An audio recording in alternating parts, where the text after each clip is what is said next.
Comment vas-tu? Ouais, un petit peu malade, mais on s'en fout. Un peu remis? Ouais, ça va. Bon, gros week-end, j'espère que vous avez bien profité et merci à vous de nous retrouver. Bienvenue et désolé pour la voix, mais ça va vite revenir. Alors, on en a vu des choses cette semaine. On a vu des belles choses. Bon, on a eu un petit consensus aussi. Ouais, alors on est très heureux, on n'est pas peu fiers. En fait, on voit que ça fait consensus sur tout ce qu'on vous racontait sur la Chine. On voit que c'est titré de plus en plus que le bull run arriverait peut-être par la Chine. On voit que Hong Kong se dessine à faire beaucoup de choses avec leur exchange. La dette, un petit peu, au niveau XRP. XRP et aussi la corrélation du Bitcoin par rapport à l'or. Et tout ça, ça vous fleurit un petit peu tout ce qu'on vous a raconté depuis des semaines. Et aujourd'hui, ça fait consensus et ça va nous amener sur la piste d'après. Voilà, alors nous, ce qu'on va essayer de vous proposer là très prochainement, probablement vendredi ou lundi, un gros dossier Asie. Sur les pépites. Pourquoi, etc. pour vous donner un petit peu tous les tenants et les aboutissants de notre analyse. Voilà. Est-ce que vous avez compris qu'il y a beaucoup de choses qui se passent maintenant sur le secteur asiatique? Donc on vous a dit Hong Kong, mais la Chine a sorti un white paper aussi, donc il pousse par derrière. Donc il y a beaucoup de choses qui se passent, ça va être super intéressant. On va être très strict, donc voilà, on va essayer de vous pondre ça. Si vous voulez rien rater, d'ailleurs, n'oubliez pas, abonnez-vous, likez, voilà. Ceux qui viennent de Twitter et tout ça, nous ça nous fait super plaisir. Oui. On est mieux référencés et vous ne raterez pas ces fameux dossiers. Et c'est parti, alors c'est quoi le menu du jour? Alors on va vite reparler de la dette US. C'était pas un gros soufflet. Voilà, c'est comme d'hab. On connaît l'histoire. Alors nous on sent qu'en juin il va se passer un truc. Alors on va se mouiller. Il vaut mieux se mouiller parce que de rester un petit peu morne. Donc, surtout c'est que ça correspond aussi à notre narratif, notamment avec XRP, avec le pivot de la Fed.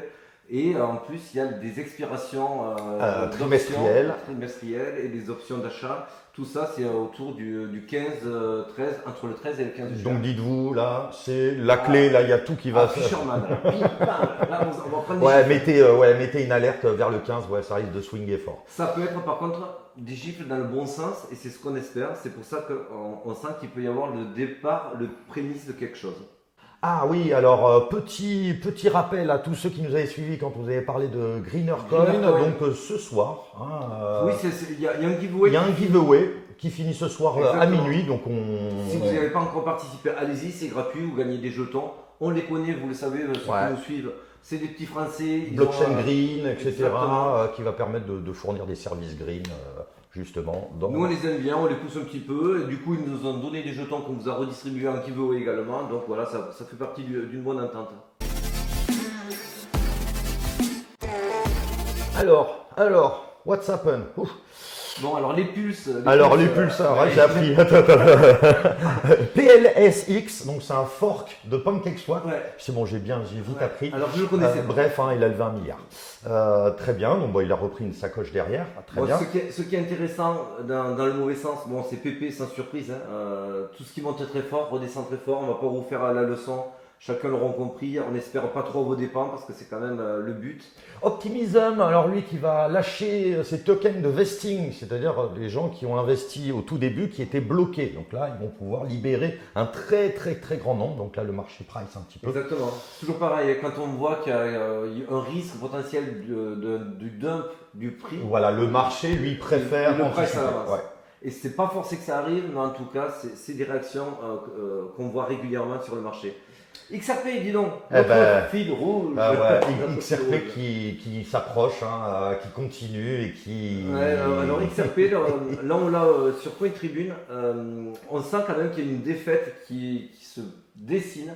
Alors ça me remplit de joie, mais ça me fait peur parce que je me dis c'est tellement bien annoncé, tellement bien amené. Oui, que souvent on se demande. On risque peut-être à être fortement déçu.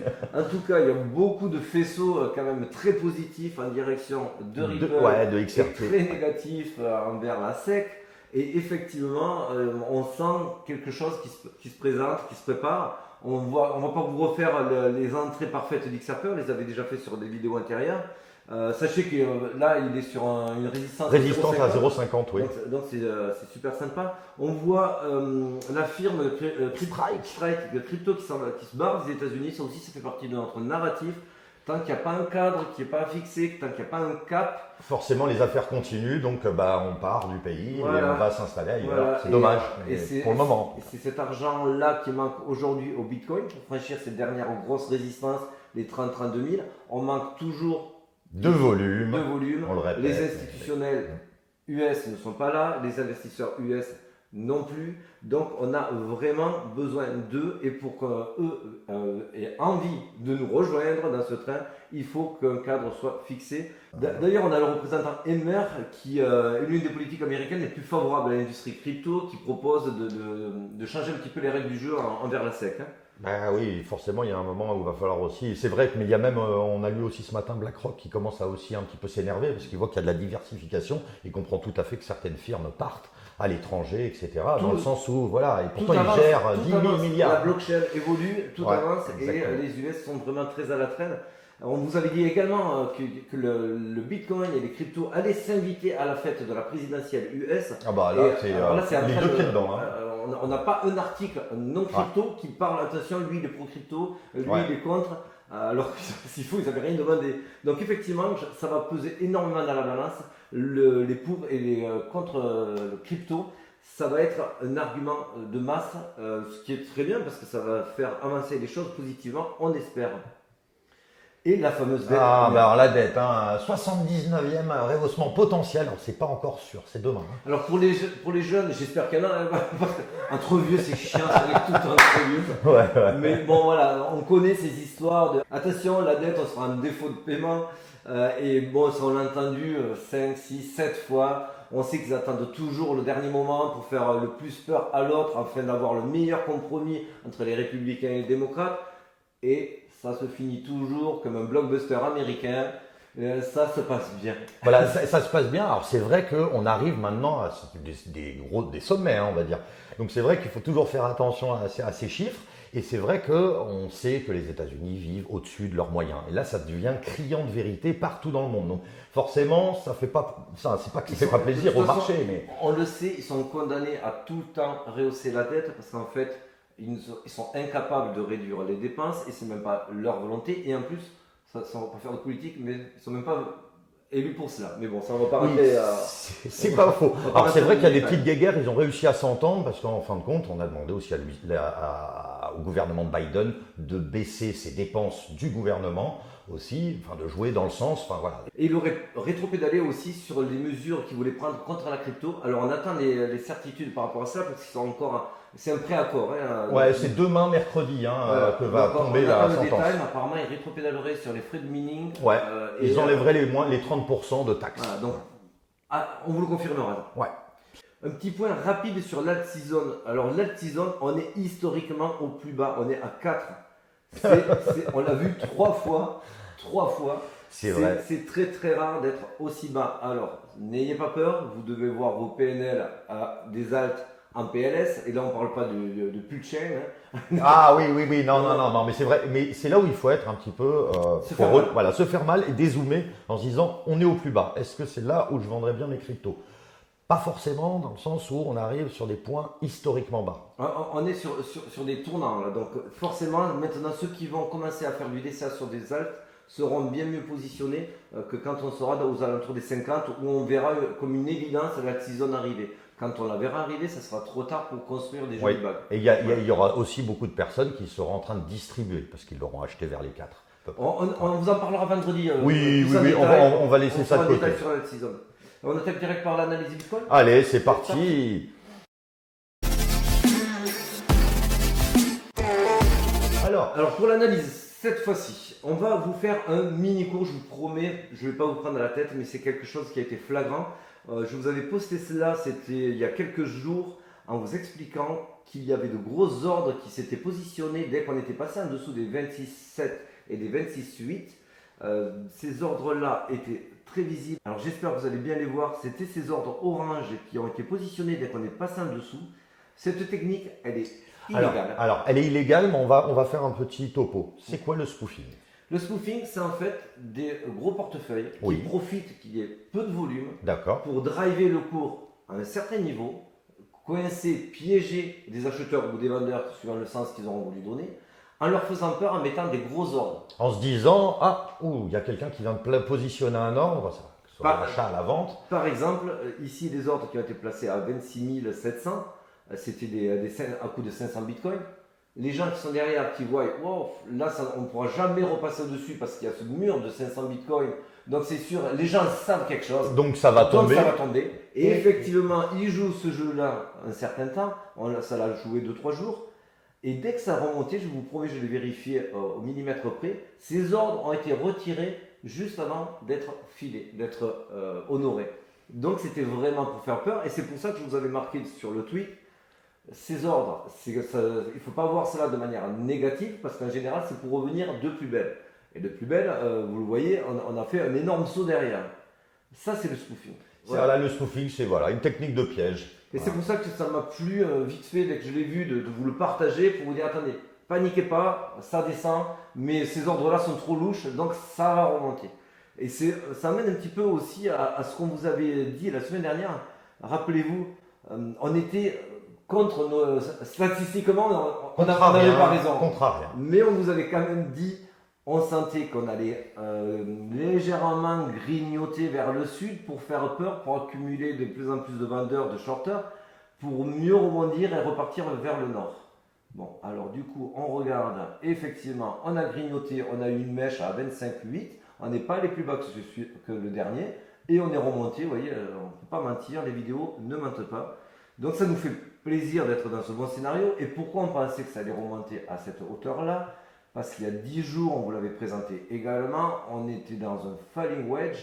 Et ce falling wedge, il fallait effectivement remonter aux alentours des 28 pour refaire un petit rejet et retester la résistance. La casser ou pas, c'est ce qu'on espère, c'est notre scénario. Et aujourd'hui, qu'est-ce que ça fait?